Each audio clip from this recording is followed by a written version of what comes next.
लोकसभा की कार्यवाही अनिश्चितकाल के लिए स्थगित हो गई। इस सत्र के दौरान लोकसभा से कुल 11 बिल पारित हो चुके हैं। इनमें से सिर्फ 2 पर ही बहस हुई, जबकि बाकी 9 बिल विपक्ष के विरोध के बीच बिना किसी चर्चा के ही पास कर दिए गए। इसको लेकर अब सियासत तेज हो गई है। पूर्णिया से सांसद पप्पू यादव ने बिना विपक्ष को विश्वास में लिए बिल पास कराने को बेहद दुर्भाग्यपूर्ण बताया है। पप्पू यादव का आरोप है कि सरकार हर मोर्चे पर विफल रही है और इसी नाकामी की वजह से बिना पर्याप्त चर्चा के कई बिल पास कराए गए। उन्होंने कहा कि सदन में चंदा चोरी के आरोपों से लेकर छात्रों पर लाठीचार्ज तक कई मुद्दों पर विपक्ष की लड़ाई जारी है।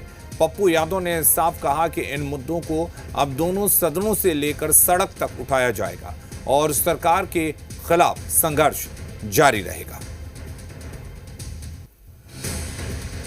बातचीत करने के लिए पप्पू यादव साहब हैं।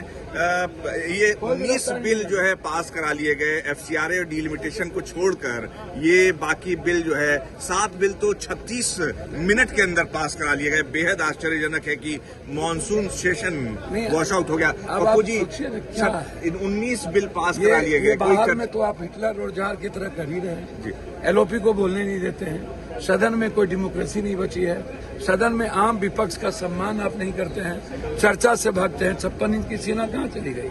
एथेनॉल पे चर्चा नहीं, मंदिर पे चर्चा नहीं, बच्चों की गोली पे चर्चा नहीं, रोजगार पे चर्चा नहीं, पेपर रिकॉर्ड पे चर्चा नहीं, गैस पे चर्चा नहीं, पेट्रोल पे चर्चा नहीं, विदेश नीति पे चर्चा नहीं।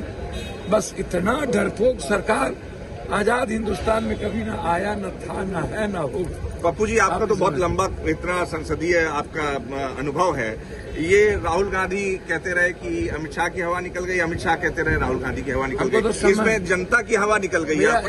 एक बात समझिए, ये सरकार की जिम्मेदारी होती है। वो 56 अंश दिखाते रहे हैं, वो गोली चलाए हैं, सदन को भी अनडेमोक्रेटिक कर दिए हैं। लोग आगे जब लोग देश की आवाज उठाते हैं तो वहाँ गोलियां चलती है। बेटियां को अपमानित करता है, उस पर एफआईआर लॉन्च होता है, अपराधी कहे जाते हैं, आतंकवादी के तरह उसके साथ व्यवहार किया जाता है। तो अमित जी को जवाब देना चाहिए, ये व्यवहार कर कौन रहा है? अनडेमोक्रेटिक है कौन? ये आप सदन में एलओपी को नहीं बोलने देंगे, सदन में देश की आवाज को आप नहीं उठाएंगे, चर्चा में नहीं करेंगे, भागते रहेंगे, आप बचते रहेंगे, आप बिल पास करा देंगे उन्हें सुने अलोकतांत्रिक तरीके से।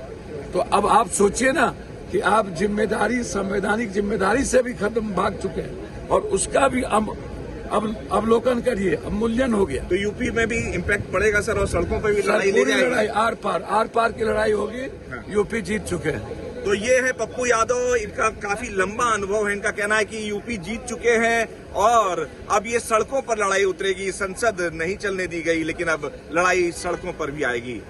अनुराग मिश्रा, जी मीडिया, दिल्ली। बीजेपी